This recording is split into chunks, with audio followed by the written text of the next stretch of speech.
Isang beses lang tayo mabuhay sa mundo. Kaya naman, dapat sulitin mo na ang bawat segundo nito.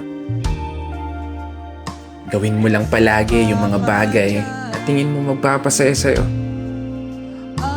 Puntahan yung mga lugar na gusto makita ng mga mata mo. Kasi isang beses lang, oo, isang beses lang, tayo may pagkakataon dumaan sa kalsada ng buhay na hindi mo na mababalikan. Dahil habang tumatanda tayo, meron tayong isang bagay na malimit na kakaligtaan. Yun ay maglaan ng oras para sa sarili nating kaligayahan. Kasi karamihan sa atin, puro trabaho na lamang nasa isip. Sa pagtulog na lang dinadaan yung pahinga habang namamasyal sa panaginip. At paggising, trabaho ulit hanggang sa hindi mo na magawang masulit kahit man lang saglit.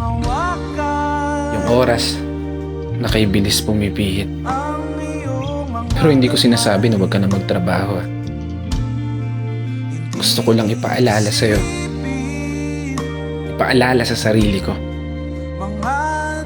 kapag dumating na yung araw na hindi mo na magagawang iakbang ang mga paa mo, siniguradong isa lang ang bagay na tatakbo sa isip mo. Sana pala ginawa ko na yung mga bagay na gusto ko. Sana pala sinulit ko na yung mga oras na meron ako. Kaya hindi pa huli, may pagkakataon ka pa.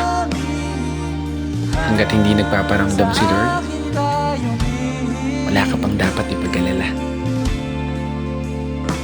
Hanggat hindi ka pa tumatago sa pintuan, wala kang dapat ipangamba. Dahil hanggat humihinga ka, magagawa mo pa. Gawin lahat ng mga bagay na gusto mo, basta masaya ka. Walang makakapigil sa'yo. Buhay mo yan. Kaya kung umabot ka hanggang dito at patuloy na nakikinig, maraming salamat. Dahil gaya mo, ginagawa ko lang din kung ano yung pangarap ko. Minsan ako masaya.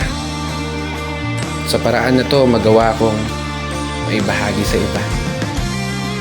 Kaya isang pagpupugay para sa lahat ng mga kapatid na motorista na patuloy sumasabay sa hamon ng buhay.